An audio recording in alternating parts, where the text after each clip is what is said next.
Curt, what do you think? Was this ever about the Venezuelan people, or has this always been about oil? And if so, has President Trump broken this promise of ending foreign forever wars and nation building, all in the benefit of getting their hands on this valuable national resource? Yeah, I mean, I think it's been a grab bag. And so in that sense, it's a clear parallel with the last time the U.S. did something anything close to this, which was Iraq. Different members of the Bush administration had different rationales for why they wanted to go in. And I think the problem with not having a clear rationale among all your team members is that you might not get any of the goals. So with Iraq, it was democratization, tilt towards the U.S., potentially access to resources.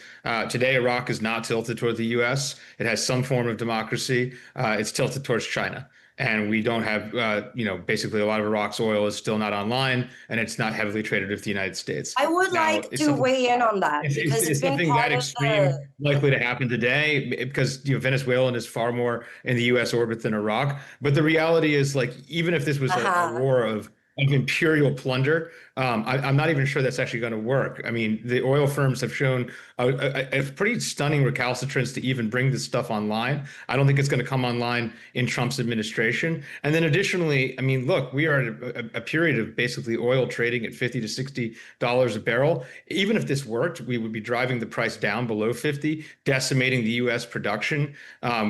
U.S. production is based in a lot of states that vote Republican. Texas, you see a lot of complaints there. It's just totally incoherent. I think Trump wanted to take out Maduro. I think he had sort of anger from the first administration. I think sort of crackpots within his midst, the sort of, a Patrick Byrne person, think that, Maduro was involved in stealing the election in 2020. And then Rubio has a crusade, a jihad against basically Latin American left-wing dictators. That's fair enough for a Latin American, but it's not super fair enough for an American. And he is a U.S. Secretary of State, not a Cuban Secretary of State or Venezuelan Secretary of State. So I think that the chances of this going off the rails real fast are pretty high.